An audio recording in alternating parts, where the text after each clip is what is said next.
Hey guys, DJ Short from RotoWorld here, and the MLB Trade Deadline is just 6 hours away, 6 Eastern time. Expecting some activity. We've already seen quite a bit in recent days. Max Scherzer being maybe the biggest so far, but of course we've seen quite a bit over the past 24 hours as well. I think the big question for many is if Justin Verlander is traded today. I think the Mets are the big team in this mix who could really make it interesting. Just how far their selling off goes here. I think probably the most likely path is that we see, a Tommy Pham, Brooks Raley get traded today from the Mets side of things. But the Orioles are in this mix. The Dodgers are in this mix for Verlander. So uh, the Astros, of course, too. When you weigh kind of those, and here's our first commenter here, and I agree, the Mets do need a haul for Verlander, and the Astros could use a pitcher like Verlander. They know him very well, of course, but out of these three teams we're talking about here, the Dodgers, the Orioles, the Astros have the weakest farm system. What do they have to really give here? Meanwhile, you look at the Dodgers, always near the top of farm system rankings. The Orioles, we know, are overflowing with prospects at the moment. So I think you couldn't dream up a better uh, trade partner than the Orioles if you're the Mets. So I would certainly understand the Mets having discussions there. Justin Verlander also has a full new trade clause, so you would have to waive that in order for a deal to come together. But the Orioles are right there. They should very much try, right? Even if it isn't Justin Verlander, they should be active to get someone. Um, Eduardo Rodriguez, for example, former Oriole prospect. They should add a starting pitcher. Period. So hopefully we see that with the Orioles, who have a real chance to win. Maybe they're arriving sooner than some people might have expected, I guess, but we could have said that last year, right? And they're very much in the mix. This year, they have a real shot to maybe win a World Series. I mean, think about the American League. Who is the best team in the American League right now? Is it the Rangers after getting Jordan Montgomery and Max Scherzer? Maybe. I think offensively, they are that good. Pitching wise, they have a lot of questions. Nathan Eovaldi going on the injured list. Not sure. I think it's wide open in the American League. If the Orioles had an impact starting pitcher, they could win the American League. I don't think it's crazy to think they could. And I think the Angels recognize this too, right? I mean, I think it depends what happens here with Bo Bichette. What we hear about his injury today, I think the Blue Jays are in the mix. But if they're going to be missing Bo Bichette for a while, the opening's there for the Angels, right? Mike Trout comes back in a few weeks. All the additions they've made, Shohei Otani dominating both offensively and defensively, or offensively and on the mound. I mean, they have a real shot, and they could run the table and get to the World Series too. I think the American League is wide open, and it's pretty fun to see. Uh, Heyman rumored Verlander to San Diego. I love how crazy the Padres are. You can always count on them to be crazy and to be active. That's just what they do. And it's funny, the Padres and the Mets are in a very similar position, right? I mean, they're right near each other in the wild card standings. There's teams they've got to pass. They're all a few games back. They're both a few games back. Padres not quitting. In fact, maybe buying. The Mets selling. Blake Snell, you could get a haul for him. Josh Hader, you could get a haul for him. Padres not going there, right? But the Mets are. I think it's pretty fascinating to see the different approaches at the deadline. I think it's great. It'd be boring if everyone was doing the same thing. So I will be here for the next, I don't know, 30 minutes or so. I can take your fantasy questions. We can talk MLB trade deadline. We can talk dynasty, 2024, whatever you want to talk about. Maybe we'll have a trade or two break during uh, this chat today. We'll see. Corey with a question: James Paxton getting moved? I don't know. The Red Sox are in a weird position, right? It's kind of like the Yankees. It's like, what do you do given where you are? Like, both the Yankees and the Red Sox still have a chance, right? And with Bo Bichette getting hurt, again, we'll see how long he's out. But that's an opening for those teams who are close enough that if they want to add, they could. But if they just stay put and don't trade anyone away, Paxton is a perfect example. Who knows? I think Paxton's maybe a special case where it's like, how long before he gets hurt again? And do you just take advantage of the recent good performance, or do you ride it out and maybe you win a wild card spot? I think the Red Sox have a very good chance, and they should probably just stand pat. I think the Yankees are probably going to do a similar thing. Conversation over the past 24 hours, just kind of being like, there's really not reason to spend prospect capital if all you're going to do is win a wild card spot, right? And it's just a shot at the dance.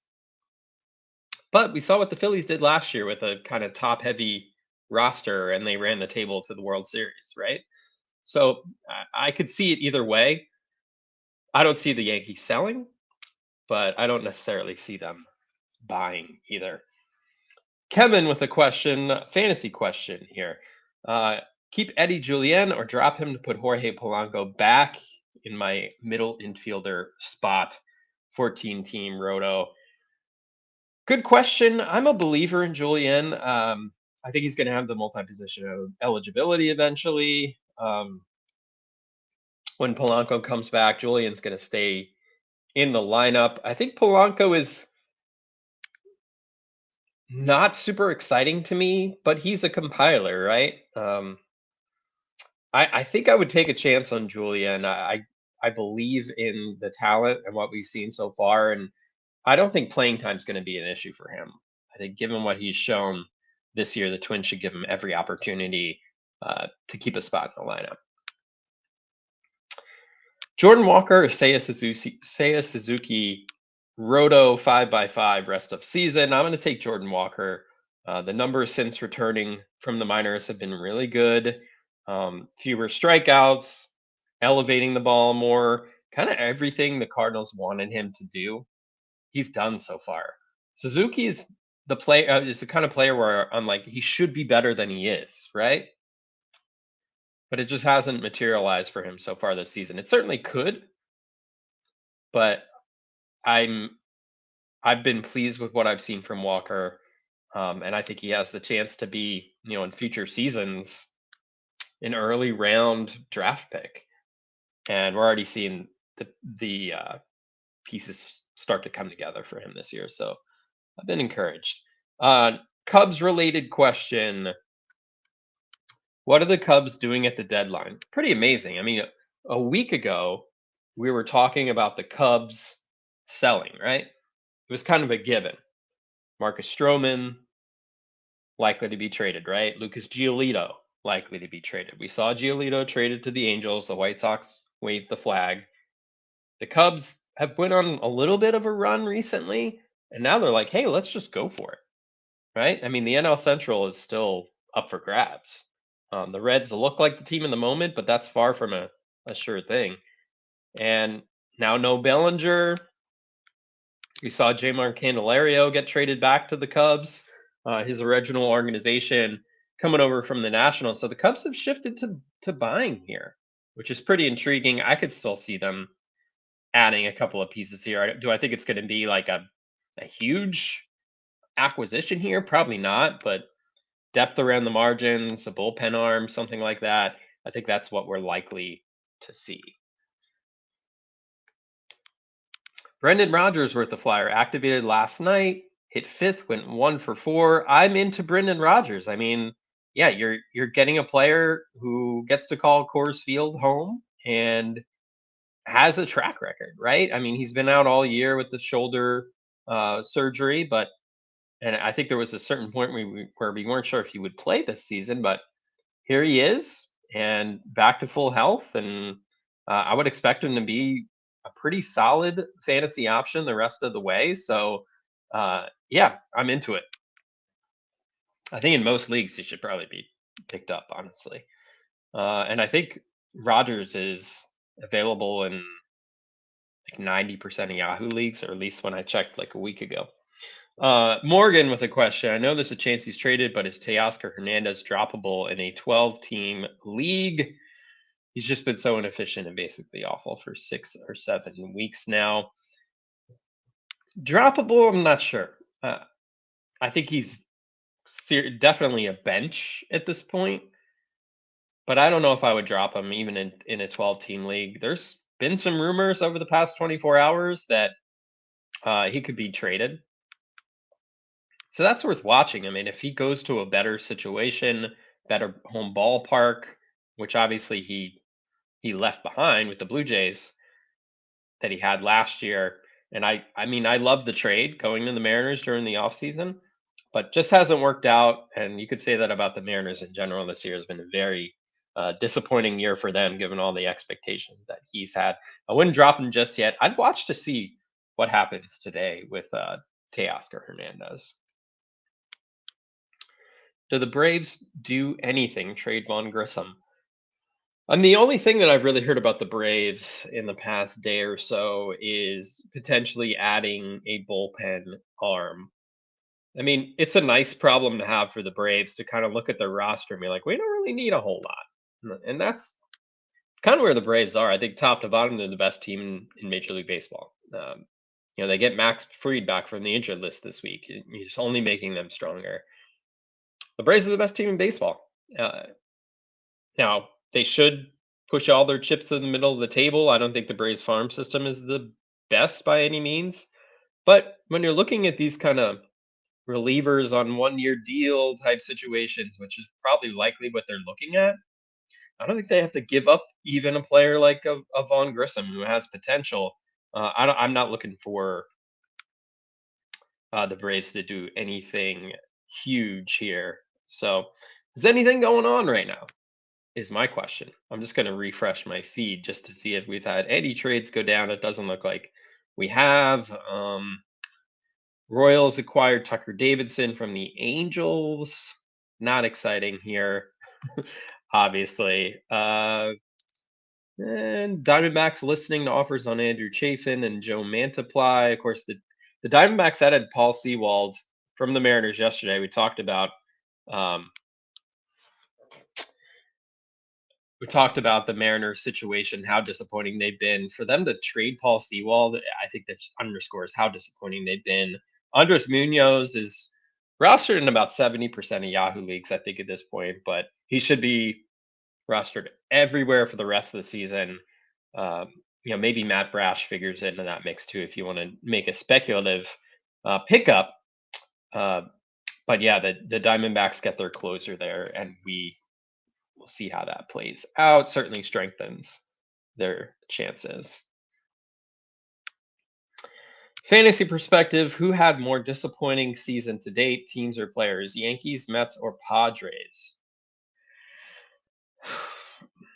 Fantasy wise, the Padres, like, it hasn't been disappointing. That's the weird thing about how this has all played out. Like, Tatis has been great, Snell's been good. I mean, Musgrove, straightened things out. Hader's been fine. Like, the top heavy parts of their roster have worked out exactly as they should for the most part. Juan Soto got off to a slow start, but he's been fine. Ha-Sung Kim has been better than we could have reasonably expected fantasy wise. So I don't think it's the Padres. The Yankees, I think they're similarly top heavy. You could certainly say, Anthony Rizzo has been a disappointment, for instance. Luis Severino has been a disappointment. But I don't think it's really them either. I think it's the Mets for sure. Fantasy wise, Verlander, Scherzer, I know Scherzer no longer with the team, but they haven't performed capable of what they're doing. Starling Marte, similarly. Jeff McNeil hasn't backed up what he did last year. Not a big fantasy guy, not an early round guy, but just another example. Lindor is done when he's supposed to do. Alonso, the average hasn't been there, but the power has. So they've they've been fine. Brandon Nimmo's been about on expectations. So I would say it's the Mets, given just like the sheer number of players on their roster who fit into like a general 12-team mixed league. Um, I'd probably put them in that category, which I think tells the tale of why they've been so disappointing in general. Up next here, does the Manzardo trade make it likely Mead is off the block? Same for Foscue and Acuna and uh, I don't know how to pronounce his name. I apologize. I know he was traded. Um, I know he was traded over the weekend too in the Jordan Montgomery deal. Um, but a promising position player there. I would say for sure. I wouldn't expect Mead to be traded by the Rays at this point. It's not how they do things typically. So I wouldn't expect Mead to be traded. Manzardo, I know he's not had a great statistical year in AAA, but approach wise, contact, and the quality of contact that he has made in AAA this year, I think he's still very, very promising. It's a weird situation, right, in the AL Central where the Guardians are right there. Like they have a real chance to win this division, but to what end, right? Like what realistic chance do they have to advance in the playoffs? So this is kind of a strategic decision for them in the trade they made yesterday. But getting Manzardo, a player who fits in well with the Guardians and sort of their overall philosophy. Maybe he doesn't bring like the big time power to the table, but they need bats. I mean, developing pitching is not a problem for the Guardians. So they can deal from that depth. But it is an odd signal to send to your fan base uh, to kind of look like a seller. I don't know if they really are, but I think Manzardo is a pretty smart pickup for the Guardians in sort of the grand scheme of things. So the Rays have acquired pitchers Adrian Sampson and Manny Rodriguez and international free agent bonus pool money. They sent a minor league pitcher, Josh Robinson, to the Cubs. Nothing really super fantasy relevant here, but kind of more minor trades coming through this morning. We'll see if anything interesting goes down here in the next few hours. I think the big question again, where does Justin Verlander go if he goes at all? The Tigers are there as well. They have pieces to trade. Eduardo Rodriguez, especially, I think, could make the biggest impact here. I think the interesting thing about Rodriguez, though, is he can opt out of his contract after this season. Uh, Michael Lorenzen is a possibility. I mean, probably definitely will be traded. He's on an expiring contract and can certainly help a rotation, help fill out a rotation. Uh, so I think those are names to watch on the pitching side. Not a lot of hitters out there at this point. There's a lack of bats available. Tommy Pham, I think, is maybe the player who's been playing the best out of the available, from the selling teams. Um, I guess you could look at the Cardinals and see who they might be willing to deal. Paul DeYoung, Dylan Carlson, guys like that. Teoscar Hernandez, Ty France from the Mariners. We'll see if the Mariners really want to trade anyone or if they really are interested in trading those guys. Maybe that changes things a little bit. But yeah, just not a lot of bats out there. But still a chance, this could be an interesting day for sure. Any chance the Dodgers move Julio Urias for a big bat if they can get one and fill a spot with Verlander? I would be surprised if the Dodgers did that. I think they need as much depth as they can get in their rotation right now. So I know they got Lance Lynn recently too.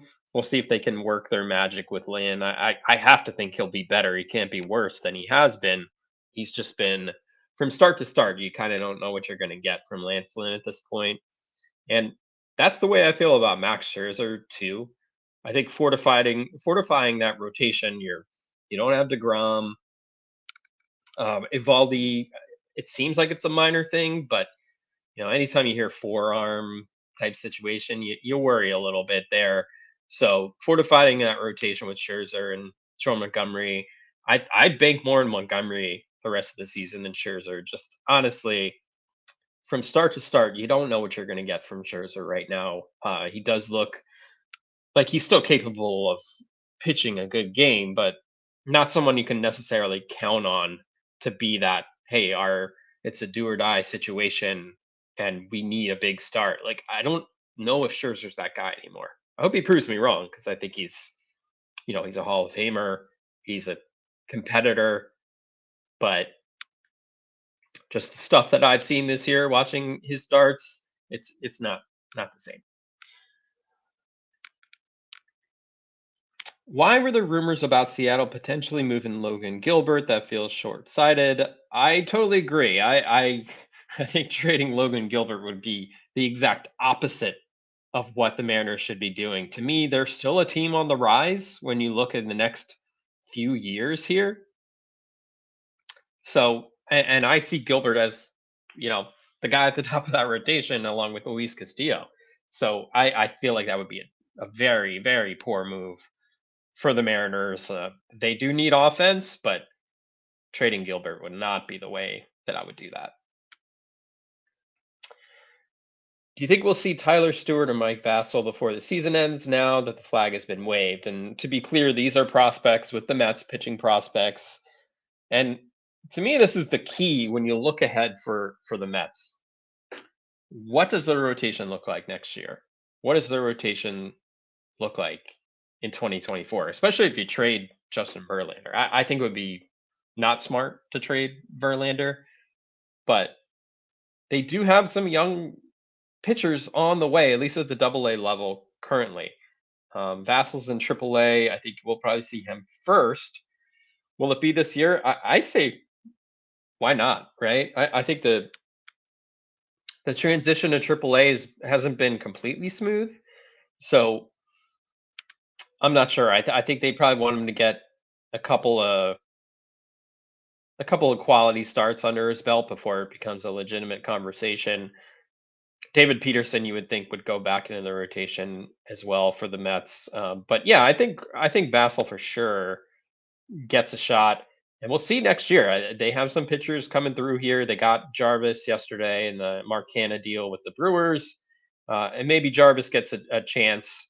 He's very close as well to making an impact in the majors. So there's arms coming for the Mets, but are they arms they can count on, or are they gonna, continue buying veterans in free agency? I don't know if that's the best approach for them moving forward here. So I know we're talking MLB trade deadline, but remember, we're getting close to football season. Thursday is the Hall of Fame game on NBC. Matthew Berry's going to unveil his ride or die for this season, so stay tuned. Check that out. We also have our online Roto-World Football Draft Guide. So go to NBCSports.com. I believe it's NBCSports.com/draft guide. Hope I didn't get that wrong, but uh, go to our site, check it out. Has everything you need to get ready for your fantasy football draft. Will be updated throughout training camp to reflect the latest news, injuries, all that kind of good stuff. Our football crew does great work, and I hope you go check it out and pick it up today as you get ready for your drafts. So I'll be here for a couple more minutes if you have some questions. We haven't seen a big blockbuster deal today. It's been strangely quiet, but I anticipate as we get closer to 6 o'clock, we're going to see something go down here. Quite a few things. I do think it's a bit odd that the trade deadline is at 6 o'clock. I feel like it should be earlier. Teams getting ready for games. You really want this kind of trade chaos to be almost coinciding with the start of actual games. I feel like that's like just practically problematic, right? Like, why would you want all that uncertainty in your clubhouse? I would assume teams have players and like, the taxi squad ready to go in case there's a trade. But to me, it just feels like logistically poor. But that's just me. Ahmed Rosario or Andres Jimenez rest of season, stuck with both all season. I feel your pain with that. I think I'd rather have Jimenez. I think Rosario is going to be kind of a part-time utility player with the Dodgers. I think better situation fantasy wise, but is he going to play every day? Kike Hernandez is there. Maybe Rosario gets some exposure at second base in the outfield too. Jimenez signed a long-term extension with the Guardians. He's locked in. He's going to be a part of that lineup there in Cleveland. He has the speed too. I think I'd bank on Jimenez being the more valuable player as we move forward here. Let's see if I missed anything from you guys. Feel free to. Okay, here's a question I'm not sure exactly what you're asking because I'm not sure the second player unless I'm missing. Oh, I think he means Arenado. Okay. Juan Soto, Nolan Arenado, or Yelich, Cattell Marte, Seawald in 5x5 Roto. I'd rather have Soto and Arenado. Honestly, I think Yelich is having a good year, a very good year. Cattell Marte, same. Seawald is a rock solid closer, but closers are going to emerge out of this trade deadline and already have. I think there's a number of names you could speculate on in situations that are kind of wide open, right? I mean, the Cardinals, for example, the White Sox, potentially the Mets. I mean, there's teams out there that you can grab a reliever, they can go on a run, and you can get those saves without giving up big pieces. So for me, I keep the studs here for sure. Have you tracked Will Smith's decline in July? No homers since July 8th. Is he something I should look to trade before 8:15 deadline? I am aware of Will Smith's decline because I have him in NL only labor, and he's one of my key pieces of my roster. Was hoping, getting that power from the catcher position would set me apart. In the league, that has not worked out over the past month. I am struggling miserably offensively. I recently traded Justin Verlander for Ozzy Albies and in hopes to boost my offense. Have Zach Gallen in my rotation, so he's the anchor there. But yes, I have tracked Will Smith's decline. I don't think there's going to be much of a. I think you could still trade him at pretty high value here because when you just look at the overall landscape of catchers, it's not great. And Will Smith, we know, is capable of doing some huge things. So I think he will come around here. But yeah, it's not the best situation at the moment for me. All right. So last question for now, barring some crazy trade breaking in the next couple of minutes here. Or maybe I'll answer a couple more. But favorite second half sleeper? Man, that is a really good question. I will tell you one player I picked up this week, and I'm a Mets fan, so you guys know this. Ronnie Mauricio is someone I picked up in multiple leagues this week. So the rationale is pretty clear, right? I mean, the Mets traded Marcana. They're likely to trade Tommy Pham, right? If they throw in the towel here, Daniel Vogelback probably DFA'd. DJ Stewart should not be playing. So what do you have? You have Mark Vientos in the DH spot, probably should be, right? Ronnie Mauricio should be playing left field for the Mets for the rest of the season. He has been mashing the ball in AAA all year. The quality of contact is through the roof. He hits bombs.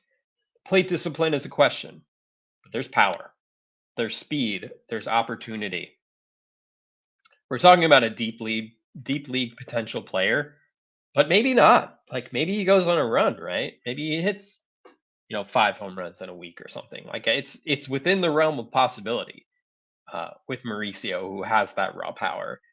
He's someone I'm looking at in deeper leagues right now. And if he does have that multi-position eligibility, he could be really handy. So keep an eye on Mauricio with the Mets really starting to look at these young players. Okay, last one. We've been speculating on who gets Verlander. Uh, I haven't heard much on the return. If it's the Stros, where we're looking at Pedro Leon, Melton, Drew Gilbert, long shot. Uh, I think it would have to be Drew Gilbert. I really do. I believe it was their draft pick last year. The Astros just don't have very much. They don't have any pitching to trade. It's all position player heavy.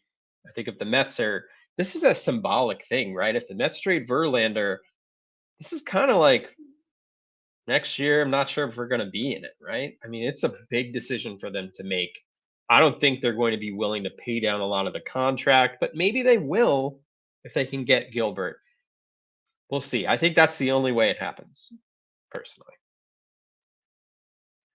And kind of similarly, if this does come down to the Orioles, I think the Mets should look at Heston Kjerstad, right? I mean, he's kind of, I wouldn't say blocked with the Orioles, but he is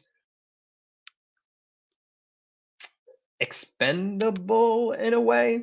They are so rich in prospects and potential that he's, to me, an obvious player who could be traded. The Mets trade Verlander to Baltimore, which again I have no idea if it'll actually happen.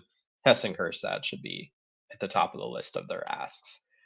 So again, it does seem like Verlander is the player we're all looking at as we move to the 6 p.m. Eastern MLB trade deadline today. If you want to follow all the latest news, two things you can do: go to our player news feed for all the latest news and rumors and transactions. We'll break it down as best we can. We also have a live blog on our fantasy front for the baseball section, fantasy baseball front on NBCSports.com. So check that out. We'll break down all of the trades in one place. So lots of ways to keep tabs on what's going on today. Hopefully, an active day the rest of the way. But thank you for tuning in. You can follow me on Twitter or X or whatever the heck you're calling it these days. I'm at DJ Short. Thanks again. See you soon.